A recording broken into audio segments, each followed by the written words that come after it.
Hello, welcome to the second installment of preparing you as a professional teacher, and this time we're talking about cover letters, so cover letter writing 102. My name is Beth Corrigan, and I will be walking you through how to make a great cover letter to land that job that you are dreaming of. Little disclaimer at first.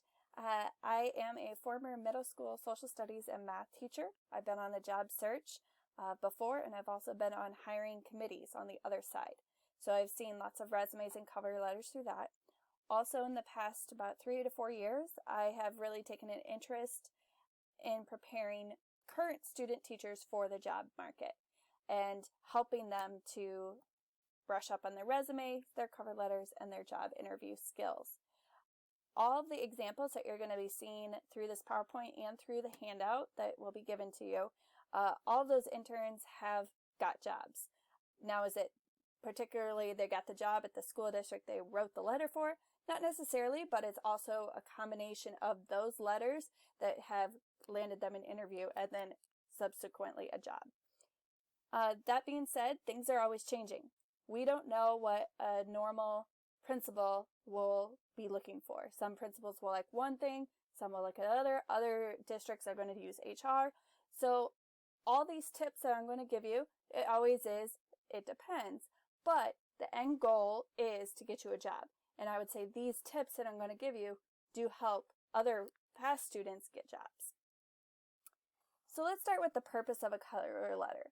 Purpose of a cover letter is, who are you as a educator in one page? And I know that's hard to kind of put all together, but that's really what it is. It's who are you?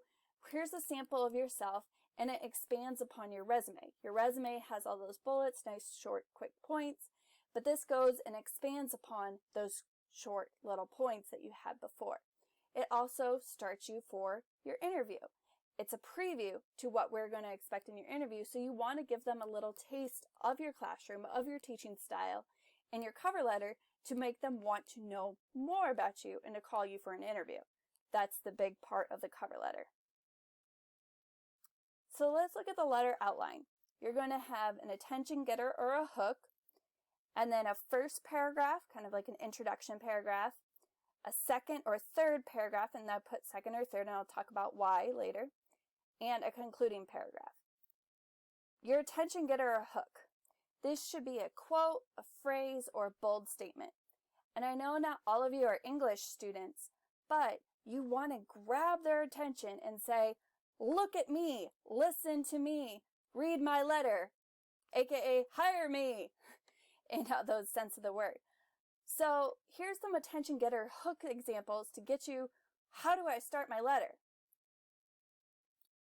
When am I ever going to need this? For some students, history class is a useless waste of time. For other students, history class is a never-ending story of twists and turns. No matter how far this spectrum of attitude stretches, I believe that all students can benefit from the citizenship lessons learned in history and apply them to today. That's a great hook. I want to know more about how this teacher is going to do this. Starting off with a phrase that a normal middle school or high school student would say, that's interesting to me because it's telling me you not only know about the student, but also I want to read more. Here's another one. This is a quote.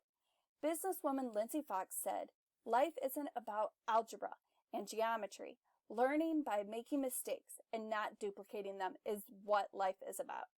Teaching and learning mathematics does go beyond basic number sense to incorporate life skills that can help students achieve. She got my attention with this quote, and then she applied it to the mathematics part of it. So that's a great attention getter. One more. If you are looking for a positive, well-qualified, and personable teacher to handle your toughest science courses, then look no further. Hello, my name is Brent Shuban, and I am applying for your open high school science position at Perrysburg High School. He already got me. Now, he could have just started with, hi, my name is Brent, I'm applying. That's, frankly, boring. We're not going to grab the reader, the person that you want to employ you, into the conversation. But phrasing it this way, you want a positive, well-qualified, personable teacher? Yes, I do. Why Brent, let me read your letter. The first paragraph then, coming after your attention getter a hook, state what position you're applying for. Many districts have lots of positions that are out there, or they'll post them a lot all at once. So you want to make sure you say what you're applying for. Where did you hear about the position? Majority of us are going to say on a website, but if you know somebody in the district or a relative or you heard it through a person that works there, put their name in the cover letter. That's okay, and of course ask them before you do that. But put their name in the cover letter because then that's going to be a point of reference that might just get you the interview. And then have a thesis-like statement saying 2 to 3 reasons why you would be an ideal for this position. It doesn't have to be a specific thesis like you're thinking English, and I'll show you 2 versions, but it should outline what are your main points in your letter, and it's about you. What are your main teaching things that you do really well? Your mojo, as we talked about with the resume section. What is your mojo? We're going to state it there at the first paragraph and kind of outline our letter. Here's some examples. So going back to the businesswoman Lindsay Fox quote that I just said about algebra, she says, teaching and learning mathematics does go beyond basic number sense to incorporate life skills that can help students achieve. I feel it is important to make mathematics come to life and to be more than just the content. Perrysburg schools are in a high standing and I want to contribute to that success in this manner. With my passion for education, infectious enthusiasm, and goal-driven mindset, I believe I'm an ideal candidate for a high school mathematics position. So if we look, there's a lot of things she's doing well in here. One, she's referring to the school district and she's showing that she did her research. Perrysburg schools are in high standing. So she knows that, so she's playing into them and saying it in her cover letter. And then also having herself be envisioned in Perrysburg. And I want to contribute to the success of your school district because I know your school district's successful. So she's complimenting them while talking about herself, which is good. Then if you look at her little thesis statement here, with my passion for education, so somewhere in her letter she'll talk about her passion, infectious enthusiasm, she'll talk about her enthusiasm, and goal-driven mindset, those are her 3 points that she's going to bring in the rest of her cover letter. So that's her thesis statement about herself. I believe I'm an ideal candidate for this mathematics position. So there she is, and she states what position she's applying for. There's your first paragraph. Here's another example. This is back to the one of when am I ever going to need this? So no matter how far the spectrum of attitude stretches, I believe that all students can benefit from the citizenship lessons learned in history and apply them to today. My passion for social studies is fostering civic competence aligns perfectly with your mission of Jonesville High School, of creating the visionaries of tomorrow. It is for this reason that I would like to be considered for your open social studies position at Jonesville High School that was posted on your website. Again, you can see that she's doing a few things. One, she's mentioning the website right there, their mission statement, creating the visionaries of tomorrow. Imagining herself saying, I did my research, I saw about you, and I fit your mission statement. So even though she doesn't have a thesis of I'm going to talk about this, this, and this, she's going to talk about her main part with their vision statement. Okay, and that's going to resonate with them because if it's their mission statement and then she's saying, look at how I fit your mission statement. I'm what you want. You should call me for an interview. Okay. And you can see then she also says this is an open social studies position. So she talks about the specific position in there. It's just another example. Second and third paragraph.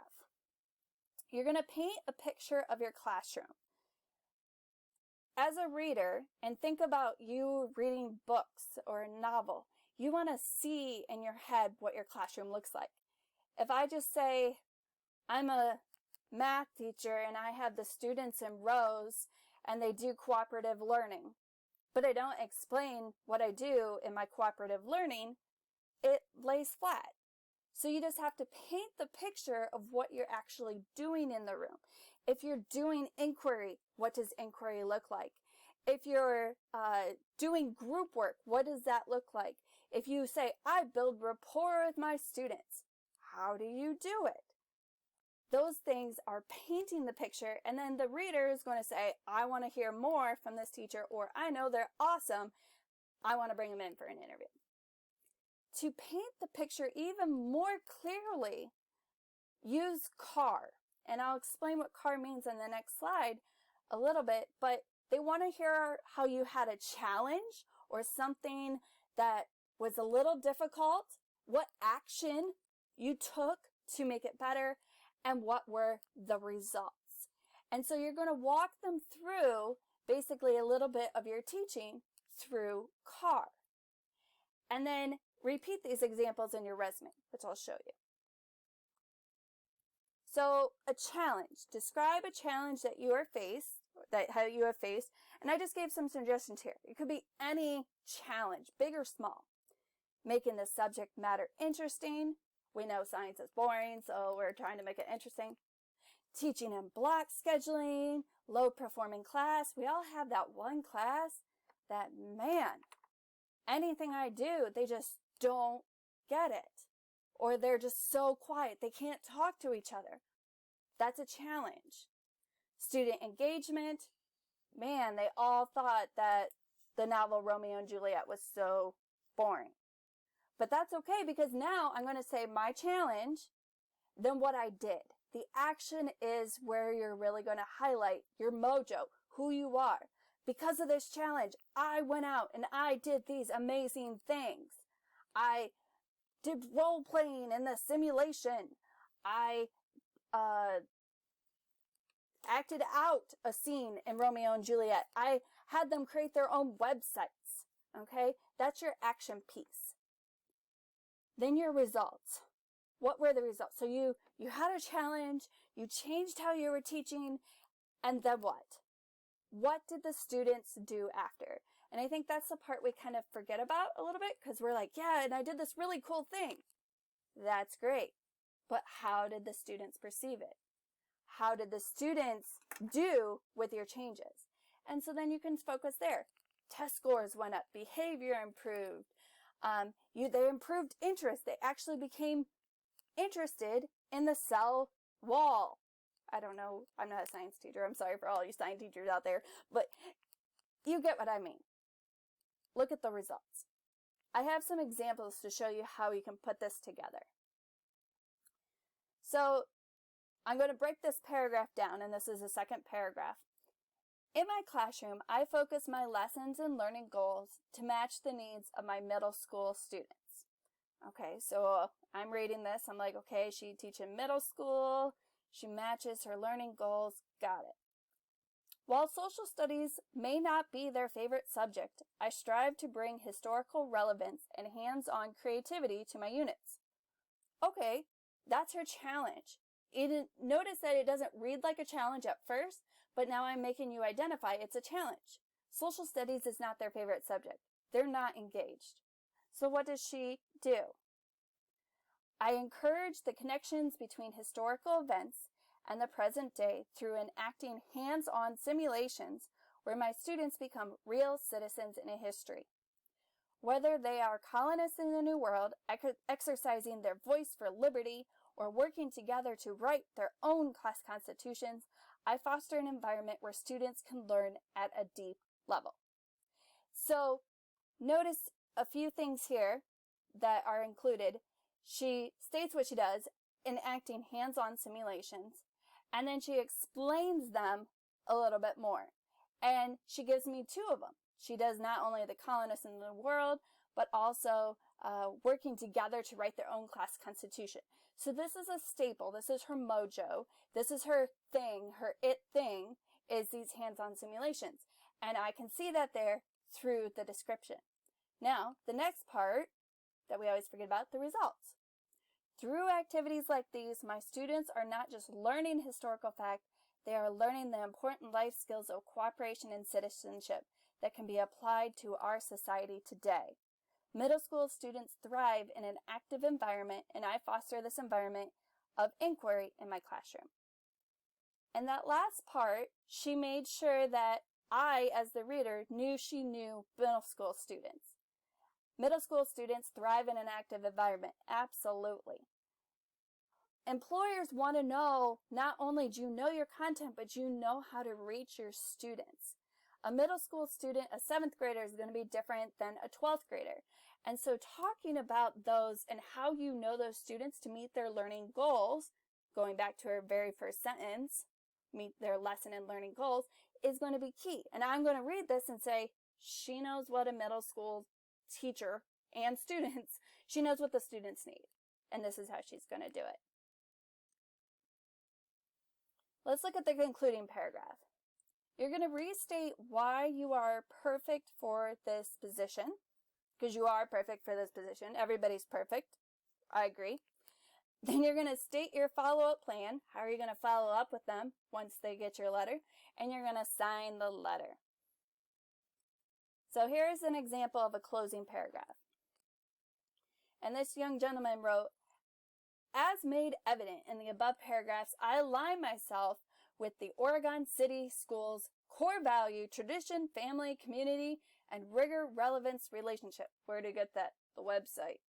I look forward to discussing in person what additional strengths I could bring to your team. Yes, you might say, well, that's a little forward. In a cover letter, it's not going to be as, it's common in a cover letter. You're trying to sell yourself. You're trying to get that interview. I will contact you within 2 weeks to arrange an interview at your earliest convenience. Thank you for your time to review my credentials. Great.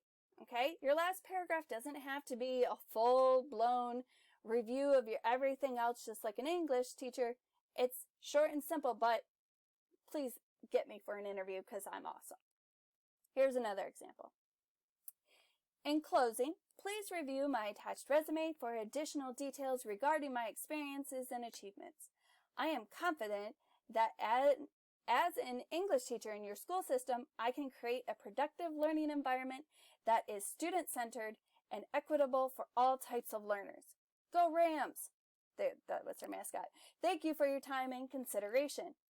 So notice in this one, probably somewhere in the previous paragraphs that I didn't share with you, she talked about how she can be productive learning environment that's student-centered.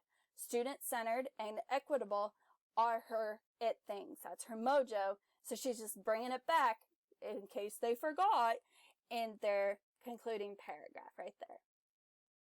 And then again, go Rams. Always throw the mascots in there. That's a good thing to do.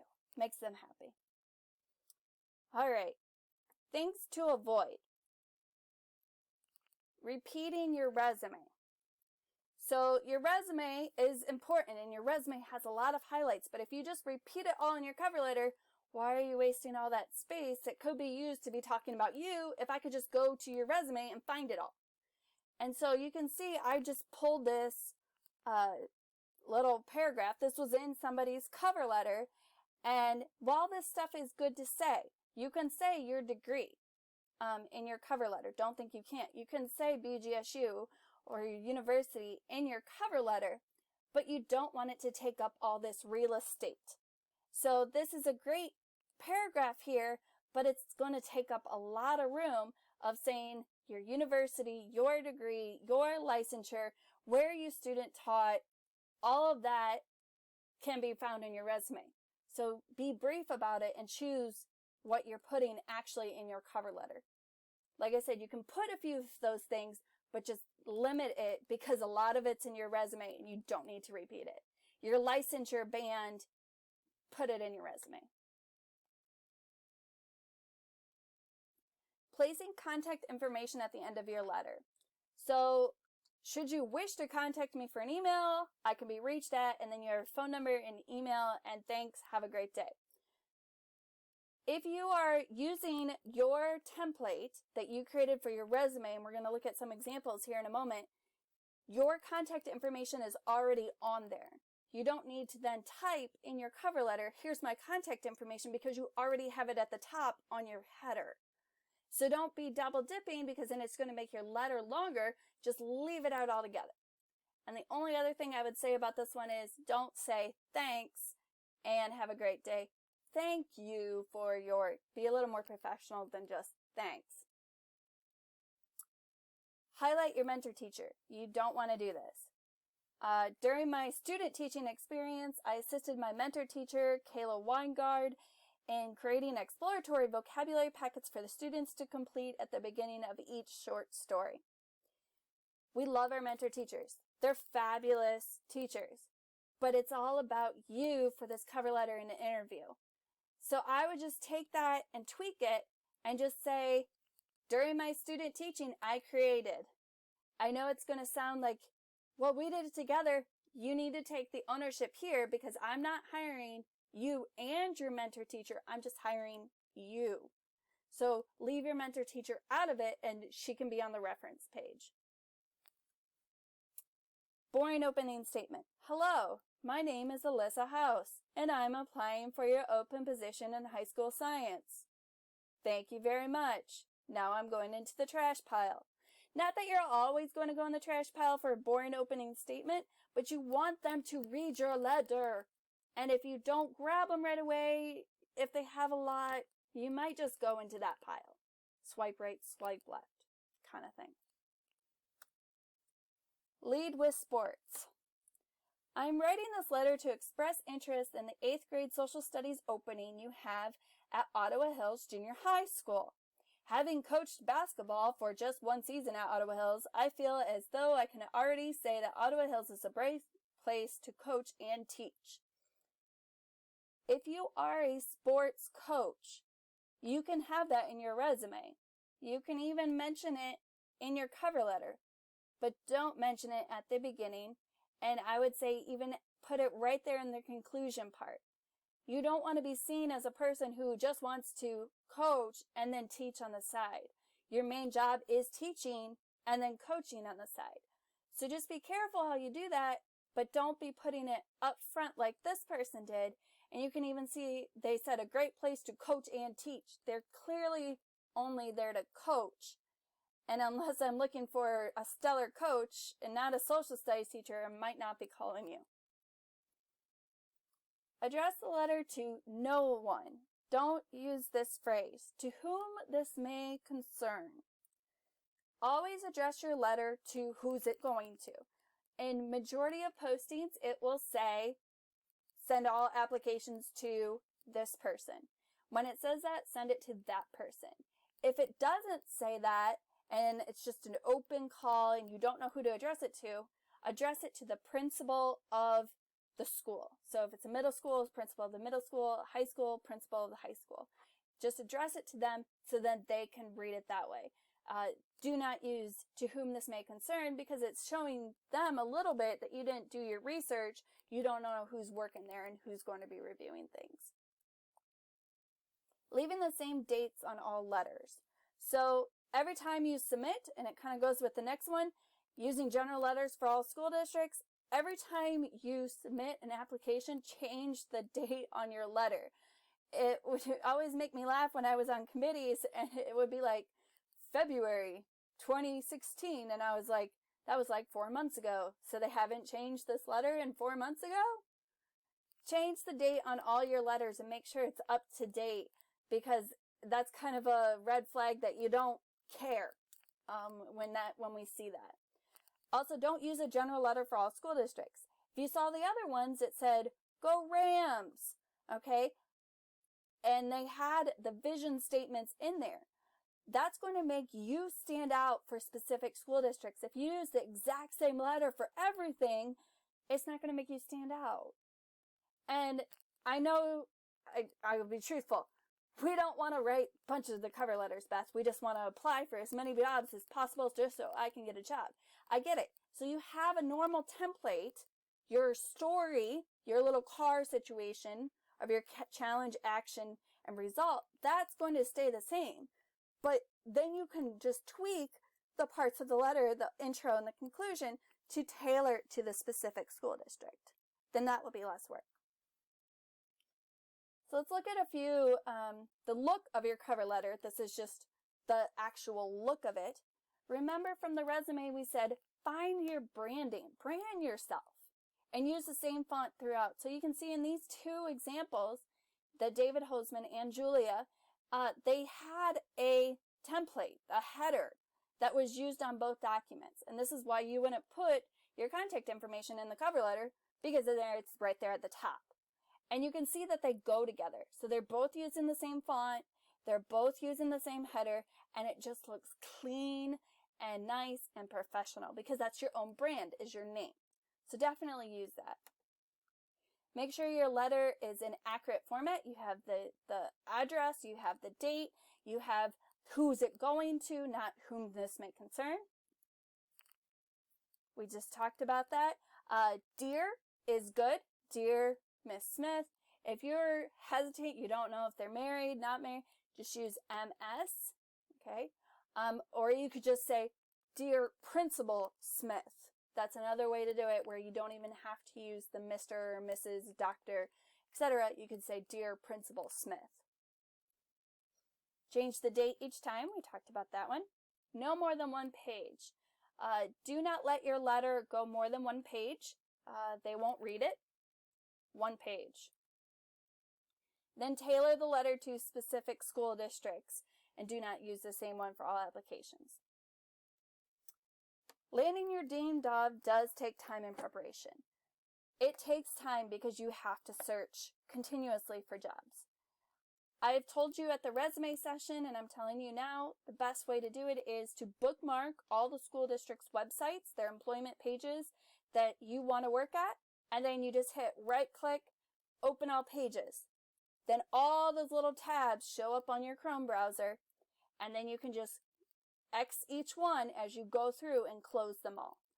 That's going to make your job searching a whole lot easier. And I'll say most school districts historically, and I would say some don't, but knock on wood, post on Mondays. So if every Monday you took 5 minutes and opened up all those tabs, you job searched in 5 minutes every Monday.